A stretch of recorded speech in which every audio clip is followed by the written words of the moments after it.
लग्नाचे दागिने म्हणजे श्रीमंत पेशवाई दागिने, नाशिकचे सुप्रसिद्ध सराफ मयूर अलंकार सराफ। ताज्या बातम्यांसाठी नाशिक न्यूजच्या YouTube चॅनलला सबस्क्राईब करा आणि बेल आयकॉनला प्रेस करा।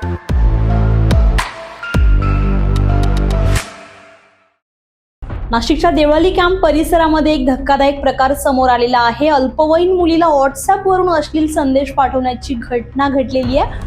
नाशिक रोड पोलिसांनी संशयित आरोपीला ताब्यात घेतलंय। देवळाली कॅम्प परिसरामध्ये अल्पवयीन मुलीला व्हॉट्सअपवरून अश्लील मेसेज पाठवण्यात आले होते। तसेच आरोपीने त्या मुलीला भेटण्यासाठीही बोलवल्याचा आरोप आहे। तपासादरम्यान एक धक्कादायक बाब समोर आली आहे। बिटको रुग्णालयात दाखल असलेल्या एका महिलेचा मोबाईल चोरीला गेला होता आणि त्याच चोरीच्या मोबाईलवरून हा प्रकार घडत असल्याचं निष्पन्न झालंय। फक्त एका मुलीचाच नव्हे तर आरोपीने इतर महिलांनाही अश्लील संदेश पाठवल्याचंही तपासात समोर आलंय। नाशिक रोड पोलिसांनी मोहम्मद मोहिद्दीन सय्यद या संशयित आरोपीला ताब्यात घेतलंय। सम्राट ग्रुप सिग्नल परिसरातून त्याला पकडण्यात आलेलं आहे। दरम्यान घटनेनंतर संतप्त नागरिकांनी संशयिताला मारहाण केल्याची माहिती मिळते। दरम्यान अशा प्रकारच्या घटनांमुळे सोशल मीडियाचा गैरवापर किती गंभीर ठरू शकतो हे पुन्हा एकदा समोर आलेलं आहे।